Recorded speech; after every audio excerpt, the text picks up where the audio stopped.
So hi everyone, this is me Ritvik. कैसे हो आप सब लोग? आई होप आप सबकी प्रिपरेशन एकदम अच्छी चल रही होगी। तो आज के इस वीडियो में अपन बात करेंगे कि यार फिजिकल केमिस्ट्री के अंदर कौन से ऐसे इंपॉर्टेंट वैरायटी ऑफ क्वेश्चंस हैं, कौन से फ्लेवर ऑफ क्वेश्चंस हमें ज़्यादा प्रैक्टिस करने चाहिए एंड किन पे न्यूमेरिकल्स जनरली ज़्यादा पूछे जाते हैं। एट द सेम टाइम कौन से इंपॉर्टेंट कॉन्सेप्ट्स हैं, टॉपिक्स हैं, पूरे फिजिकल केमिस्ट्री का डिटेल्ड एनालिसिस अपन करेंगे आज के इस वीडियो में। एंड आई एम श्योर आपके लिए वीडियो हेल्पफुल होगा। तो do let me know your queries in the comment section. और बाकी अगर आप चैनल पे नए हो तो guys please do subscribe to the channel and hit the notification bell icon, ताकि नोटिफिकेशन आपके पास आ जाए। बाकी आपको फ्यूचर में कोई भी वीडियो चाहिए तो कमेंट करके जरूर बताना and I try to upload the video soon. तो चलो आज की इस वीडियो को स्टार्ट करते हैं। सो कमिंग टू इलेक्ट्रोकेमिस्ट्री, तो इलेक्ट्रोकेमिस्ट्री में सबसे ज्यादा इंपॉर्टेंट वैरायटी ऑफ क्वेश्चन जिस पे बनते हैं वो है अपना इलेक्ट्रोलाइसिस बेस्ड क्वेश्चंस। आपको अपना इक्विवेलेंट कंडक्टेंस या फिर लैम्डा इक्विवेलेंट आना चाहिए निकालना, आपको लैम्डा एम या फिर मोलर कंडक्टेंस निकालना चाहिए।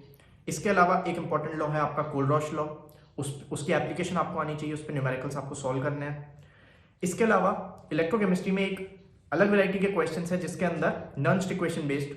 तो नॉन इक्वेशन में आपको क्या करना होगा, एनोड की अलग से रिएक्शन लिखनी होगी, कैथोड की अलग से रिएक्शन लिखनी होगी और फिर सॉल्व करना होगा। तो जिससे आपका ईएमएफ ऑफ सेल कैलकुलेशन आता है। तो एक तो ईएमएफ ऑफ सेल पूछ लेगा आपसे। इसके अलावा एनसीईआरटी में लास्ट में आप जाओगे तो थोड़ा सेल का डिस्कशन दिया हुआ है कि सेल्स के बारे में, थोड़ा प्राइमरी सेकेंडरी सेल्स वगैरह, उस वाले पोर्शन को एनसीईआरटी से पढ़ लो। That would be enough. थोड़ा थ्योरेटिकल सा पोर्शन है but you would be good to go अगर आप एनसीईआरटी को एक बार लाइन बाय लाइन पढ़ लेते हो उस टॉपिक को। तो ये देख लीजिएगा। तो नेक्स्ट अपन मूव ऑन करते हैं केमिकल इक्विलिब्रियम पे। तो केमिकल इक्विलिब्रियम में सबसे पहले जो वेराइटी ऑफ क्वेश्चंस है वो अपना पहले law of mass action based questions आते हैं। उसकी प्रैक्टिस करनी है कि डेरिवेशन ऑफ इक्विलिब्रियम कांस्टेंट कैसे अपन निकालते हैं इक्विलिब्रियम कांस्टेंट को। बाकी फिर अपना केपी केसी में रिलेशन आ जाता है। एक अपना ली शटलियस प्रिंसिपल आ जाता है, उसकी एप्लीकेशन अच्छी है तो उस पर बेस्ड कुछ क्वेश्चंस बन सकते हैं केमिकल इक्विलिब्रियम में। बाकी थोड़ा आपको जैसे मान लो डेल्टा जी दे देगा, डेल्टा एच दे देगा और किसी गिवन टेम्परेचर पे बोलेगा कि रिएक्शन किस डायरेक्शन में अपना स्पॉन्टेनियस है। तो इस टाइप के कुछ फ्लेवर के क्वेश्चंस आ जाते हैं यूजुअली। बाकी केपी भी पूछ सकता है उस क्वेश्चन में, ठीक है। तो केमिकल काइनेटिक्स में अपना रेट लॉ से रिलेटेड क्वेश्चंस आ सकते हैं। आपको पता होना चाहिए कि यूनिट ऑफ रेट और रेट कांस्टेंट में क्या डिस्टिंक्शन है। आपको रिएक्शन दे देगा, उसकी मॉलिक्यूलरिटी पूछ लेगा, अपना ये zero order, first order, second order reaction. तो इस टाइप के क्वेश्चंस बन सकते हैं सबसे पहले। तो रेट लॉ रिलेटेड क्वेश्चंस काफ़ी इंपॉर्टेंट रहते हैं तो आपको आने चाहिए। इसके अलावा आपको ऑर्डर कैलकुलेशन आना चाहिए, हाफ लाइफ कैसे निकालते हैं। फिर एक रेडियो एक्टिविटी वाला पार्ट है, रेडियो एक्टिविटी वाला पार्ट आपका फिजिक्स में भी होगा तो सिमिलर ही है, तो उसमें इतनी दिक्कत नहीं आनी चाहिए। इसके अलावा आपकी एक इंपॉर्टेंट इक्वेशन है that is Arrhenius equation, that is जो बताती है कि टेम्परेचर का इफेक्ट क्या होता है रेट कांस्टेंट पे। तो अरेनियस इक्वेशन भी काफ़ी इंपॉर्टेंट है, इस पर न्यूमेरिकल जनरली बन जाते हैं। तो केमिकल काइनेटिक्स में मोर और लेस यही है। तो नेक्स्ट अपन मूव ऑन करते हैं आयनिक इक्विलिब्रियम में।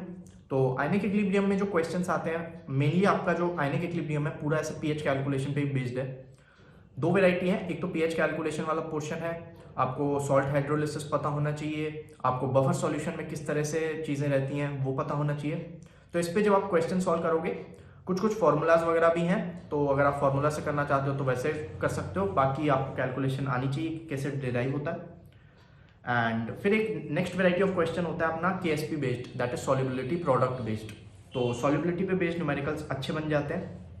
तो इनकी आपको जैसे कंडीशन ऑफ प्रेसिपिटेशन क्या होती है ये सब आपको पता होना चाहिए।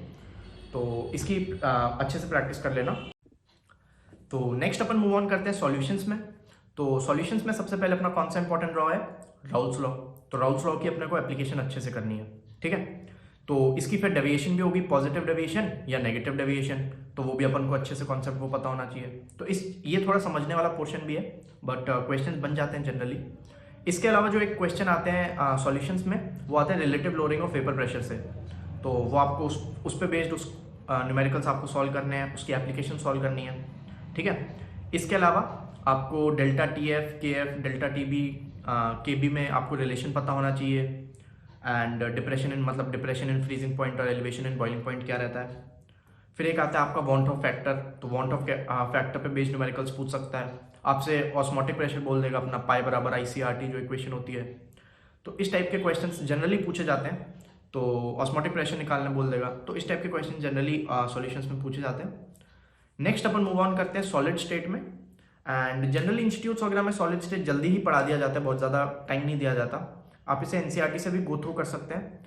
मेनली आपका रेडियस कैलकुलेशन वाला रहता है, एज लेंथ देख के आपको पता होना चाहिए वॉइड्स वाला इंपॉर्टेंट कि टेट्राहेड्रल क्यूबिक वॉइड क्या होता है, ऑक्टाहेड्रल वॉइड क्या होता है, फिर जो क्रिस्टल के स्ट्रक्चर्स हैं एचसीपी, एफसीसी, ये सब आपको पता रहने चाहिए। फिर एक लास्ट में आता है थोड़ा डिफेक्ट्स वाला पोर्शन, थोड़ा वो थ्योरेटिकल पोर्शन है।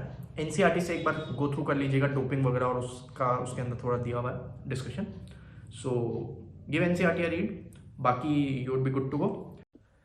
तो नेक्स्ट अपन मूव ऑन करते हैं थर्मोडायनेमिक्स और थर्मोकेमिस्ट्री में। तो थर्मोडायनेमिक्स में सबसे पहले अपना आता है फर्स्ट लॉ ऑफ थर्मोडायनेमिक्स। आपको वर्क डन कैलकुलेशन आना चाहिए डिफरेंट कंडीशंस में, जैसे आइसोथर्मल कंडीशन हो गई या एडियाबैटिक हो गई, तो आपको पता होना चाहिए किसमें क्या रहता है। फिर अपना सेकंड लॉ ऑफ थर्मोडायनेमिक्स आ जाता है, एंट्रोपी चेंज कैलकुलेशन आपको आना चाहिए। फ्री एनर्जी का कॉन्सेप्ट क्या होता है, how is it related to the equilibrium constant of concentration and equilibrium constant of pressure, that is KP and KC, तो ये आपको पता होना चाहिए।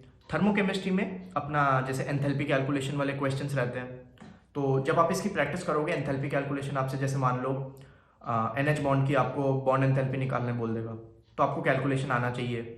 और इसमें समझने वाली चीज़ एक इंपॉर्टेंट है, बॉर्न हेबल साइकिल को अच्छे से समझना है। थर्मोकेमिस्ट्री उतना ही है और ज़्यादा टाइम नहीं लगेगा थर्मोकेमिस्ट्री में।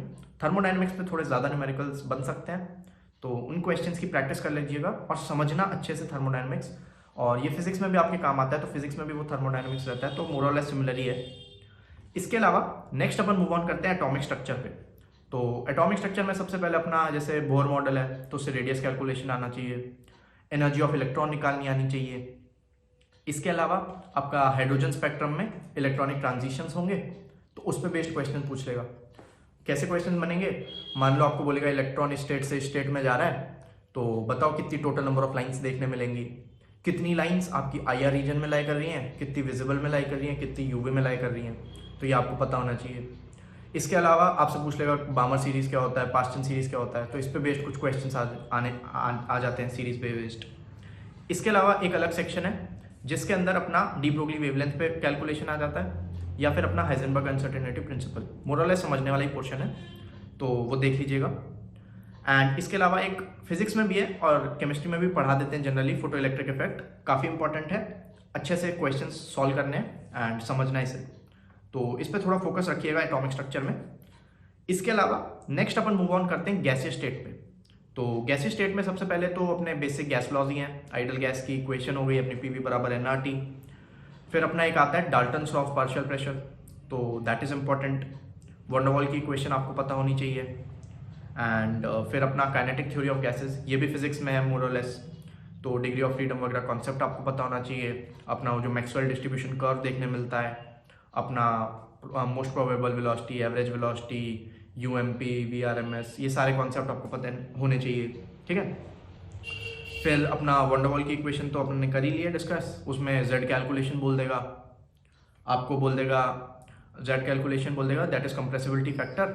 इसके अलावा अपने एंड्यूज आइसोथर्म भी आपको अच्छे से समझना है, PC, TC, VC calculation, that is critical pressure, temperature, और अपना वॉल्यूम कैलकुलेशन आ सकता है, तो एंड्यूज आइसोथर्म को भी अच्छे से समझ लेना। एंड NCERT से भी पढ़ सकते हो, बाकी आपको जो कोचिंग में पढ़ा रहे हो उस मटेरियल को रेफर कर सकते हो, ठीक है। नेक्स्ट अपन मूव ऑन करते हैं जो बेसिकली स्टार्टिंग में भी पढ़ा दिया जाता है, मूल कॉन्सेप्ट बेसिक ही है आपके, मोलैरिटी, नॉर्मेलिटी, ये कैलकुलेशन रहते हैं। रिडॉक्स रिएक्शन में भी मोस्टली सिमिलर ही रहता है, तो आपको लॉ ऑफ इक्विवेलेंस पता होना चाहिए और इक्विवेलेंस आपको बराबर करने रहेंगे। फिर आप एक अलग सेक्शन आ जाता है जिसके अंदर क्वेश्चन जनरली पूछे जाते हैं बोथ बिटसैट और JEE मेन में, that is volume strength of H2O2 और अपना ये हार्डनेस ऑफ वाटर रिलेटेड, तो ये दो इंपॉर्टेंट वेराइटी है। बाकी तो मोर और लेस मोलैरिटी, नॉर्मेलिटी वो कैलकुलेशन ही है, तो वो आप देख लीजिएगा। बाकी इतना ही है फिजिकल केमिस्ट्री में। ये जितने भी टॉपिक्स मैंने डिस्कस किए इनको अच्छे से, इन पे बेस्ड न्यूमेरिकल ज़्यादा सॉल्व करने हैं एंड क्वेश्चंस बनाओगे तो फिजिकल केमिस्ट्री में ज़्यादा हेल्प होगी। जितने भी फॉर्मूलाज हैं आपको याद होने चाहिए एंड कैलकुलेशन खुद करिएगा हाथ से रादर देन यूजिंग कैलकुलेटर, क्योंकि बिटसैट में क्या रहता है कि स्पीड मैटर करती है, तो कैलकुलेशन में अगर आप टाइम लगा रहे हो तो उसको अभी 1 या 2 साल जो भी आपके पास है उसके अंदर इंप्रूव करने की कोशिश कीजिए। एंड ज़्यादा कैलकुलेशन में इतनी भी टफ नहीं आती हैं, तो साथ साथ प्रैक्टिस करते रहोगे तो ठीक है, स्पीड बन जाएगी।